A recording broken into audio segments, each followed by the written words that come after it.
Yes, my dear friend, welcome back to the channel. It is a beautiful Friday evening here in Southeast Asia, Malaysia to be precise. Thank God it's Friday. I'm already enjoying my evening here in Asia. Wherever you are around the globe, you are highly welcome. This is Salon's Blog. I'm excited to come your way just after the press conference of Coach Pochettino, Chelsea coach or Chelsea manager, whichever way you choose to call him. Mauricio Pochettino has been speaking, but before I go to all that he has to say and Chelsea injury list updates, quickly, Todd Bowley spoke at length yesterday and the day before yesterday. And I want to bring you some excerpts or one or two things that he said from what he said regarding Chelsea Football Club. The co-owner, Chelsea co-owner, Todd Bowley spoke, and I want to point out one thing to you. Quickly, comparing Premier League to Serie A. Yes, Todd Bowley compared the Premier League to Serie A based on one of his favorite players' experiences. And this is what he has to say. He said, one of my players who I had a great relationship with is Koulibaly. He came from Serie A. And he told me one time, in Serie A, I get to think, then run. But in the Premier League, I have to run whilst thinking. And I'm still adjusting. In the Premier League, I get to run whilst thinking. In Serie A, I have to think before running. But in the Premier League, I get to think whilst running. What does that mean to you, dear friend?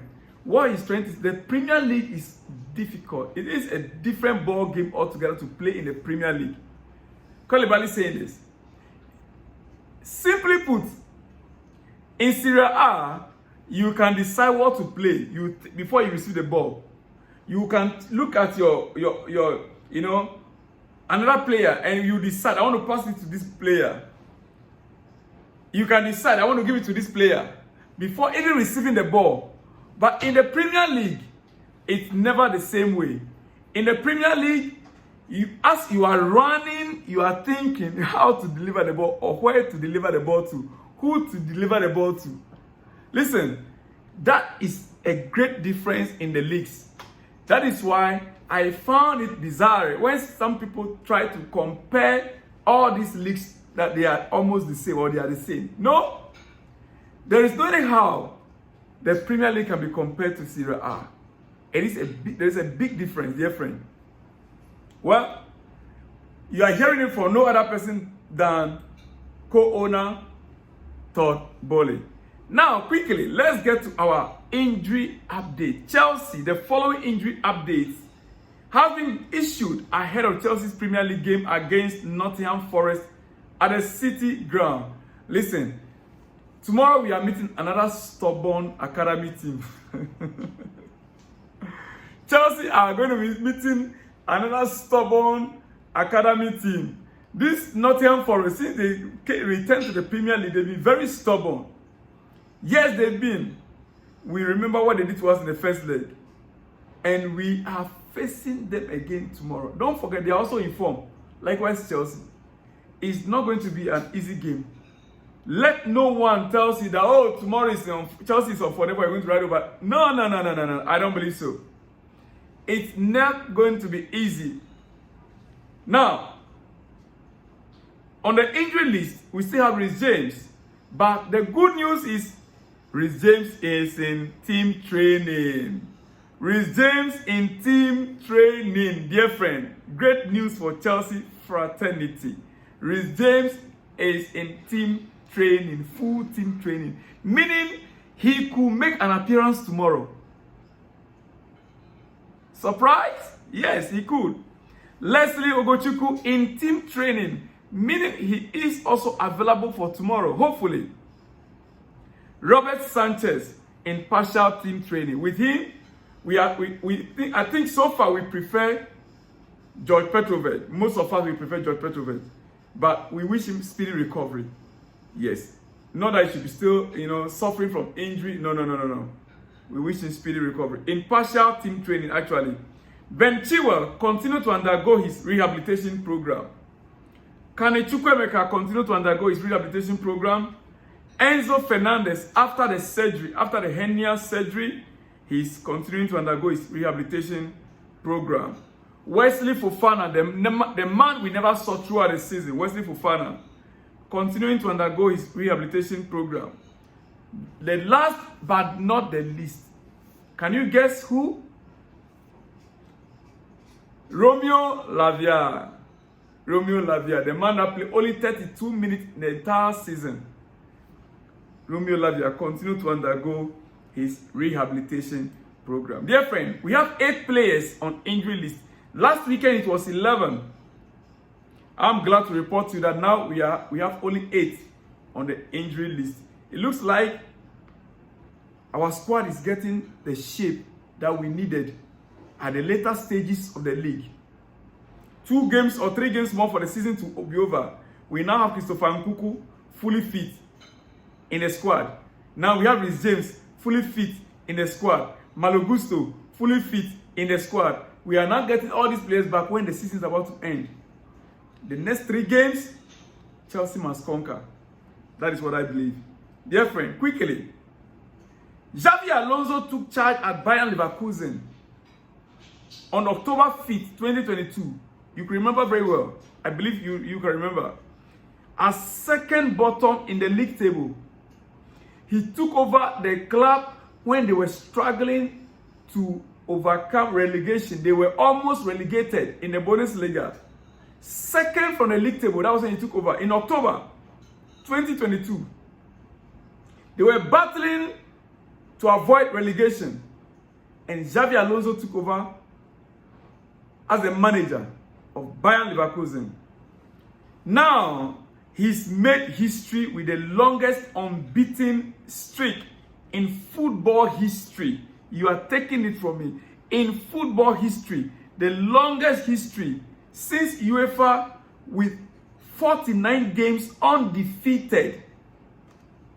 49 games undefeated. Xavi Alonso and Bayer Leverkusen, 49 games undefeated. Dear friend, 136 goals scored in 49 games. What a record. Bundesliga champions for the first time. My goodness. Bundesliga champion for the first time. Qualify for Europa League final. And qualify for the DFB Pokal final. That is a German Super Cup. Yes. Pokal final. 4 games away from securing a legendary unbeaten treble. 4 games away from securing a legendary unbeaten treble. Xavi Alonso and Bayer Leverkusen in Germany. Dear friend, what a wonderful feat. Not easy, man. Trust me, if you are determined, right from the bottom, he took the team to the top, and they are currently the reigning champion of Bundesliga.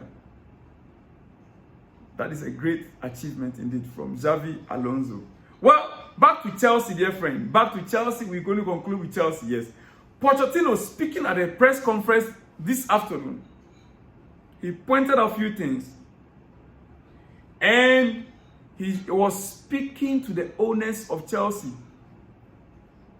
Almost everything that he said in the press conference this afternoon was directed to the owners and the directors.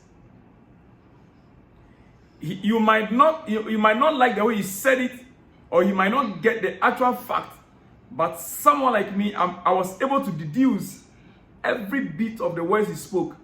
Listen, he said something. He said, it's not only if the owners or the directors are happy.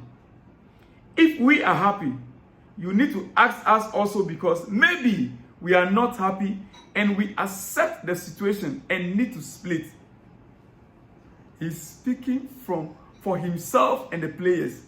When the team was performing badly, do you think they were happy? The journalist that was asking the question, Pochettino was replying him that it is not just about the owners that are now happy about the performance of the team. The players are equally happy with the performance. He and his coaching staff, they are equally happy about the performances. When things were bad, it wasn't only the owners that were unhappy. Now that the team is performing well, both he himself, the coaching staff, the entire playing body, they are excited. Listen, he said it's not first time the coaching staff at the end of the season decide to stop going. I'm not saying I'm not happy, but it's always just one side, and maybe we need to look at the other side. It has always been about the owners of the club. The owners of the club. Oh, the fans are not happy. The owners are not happy. Have we ever asked whether the players are happy? Have we ever asked whether the coaches are happy about the results? Dear friend, let me hear from you in the comment section what you think. Pochettino stays next season or Poch must go? Which side are you? Poch must go or Poch must stay? From what you are seeing currently, are you still standing for Poch must go, or you are now in for Poch must stay? Let me know from you in the comment section. All right? Well, going into next season, we've been talking about players that they are going to be signing, and one notable one is Victor Osimhen. Let me not use the word was. Is Victor Osimhen, which currently we understand there's a negotiations already ongoing. But I want to point out something to you before I let you go. My time is up. Quickly. You see, £100 million on Victor Osimhen makes no sense to me. You might hate it. You might say I am anti-Victor Osimhen. You might say I never like Osimhen. You can say I have always speaks against Osimhen. For me, it is in the best interest of Chelsea I speak. I speak in the best interest of Chelsea. 100 million on Osimhen makes zero sense to me when Nkunku is basically going to be like a new signing next season. Irrespective of their positions, Jackson is finishing so well this season. Nicolas Jackson finishing so well this season, and is also gradually improving. Jackson is gradually improving to become that striker that we want him to be. We might need another winger. We can't rely on Madueke and Modric for a whole season next season. So I would prefer we going for a winger instead of spending £100 million on Victor Osimhen when we have Nkunku coming back to the squad and we can still get more goals from Christopher Nkunku. Dear friend, I know you will not like it, my brothers from Nigeria. I am ready and I'm prepared because I know you guys are going to come after me. I love Victor Osimhen. He is my brother. I want the best for him, but I'm thinking about my club, Chelsea. Yeah. Well, I might come back again on this issue and I will elaborate more. But quickly, on Conor Gallagher. Remember, tomorrow is our game against Nottingham Forest. And so, even though I try to divert a little to other matters, I still want to focus on the current squad and what the happenings in the squad. On Conor Gallagher, I wouldn't rule out the scenario of Conor Gallagher and Chelsea not agreeing to a new contract and Conor Gallagher staying next season. That does not mean he necessarily has to run down his contract. No. And live for free. No. It still opens the door for more negotiations at some point next season. What do you think? It's my opinion. Let me hear from you. And like I said, today's press conference from our manager was a crash course on how you need to manage your players and staff. Also a sneak peek on what goes on in the manager's head before, during, or after games, especially when we lose games. With regards to the injury situations, circumstances we are in, and other factors, dear friend, I want to break your mind. I'm trying to break some things down for you tonight. Dear friend, we will have to rethink our position on this current squad. We need experience, but that does not mean we need £100 million players. we can get a player of 10 million, 12 million, 15 million that have the experience. It is not the price tag that determines the output of the player or the performance of the player. How much did Nicolas Jackson cost? 36 million. He scored 12 goals so far this season. How much did Cole Palmer cost Chelsea? 40 million. How many goals did he score? He's our top scorer this season and contending for the goal, most goals scored in this season in the EPL. Goal king of the Premier League this season, Cole Palmer, 40 million. He is not what he was. We didn't buy him 100 million. We didn't buy him 150 million. But he's now contending for top scorer or the golden boot of the season. Rethink and let me hear from you in the comment section, dear friend. It obviously helps when you got actual journalists in there who ask really good and meaningful questions and get those answers from the manager. So well done today. I appreciate the journalists that were asking the questions today. It made us to get the understanding, how our coaches read the games, their feelings when they lose games, their feelings when they win games. Pochettino made it very clear to all of us today. Dear friend, let me leave you here. I've taken so much of your time. I'm close to 20 minutes. Yeah. Usually it's 8 minutes, 9 minutes, 10 minutes, 12 minutes. I'm now 17 minutes. Dear friend, I will see you in the next one when you see me. But remember, let me hear from you in the comment section. Like the video, share the video, and remember to subscribe if you are new here, if it's your first time. This is Salon's blog. I will see you in the next one when you see me. Shalom and peace.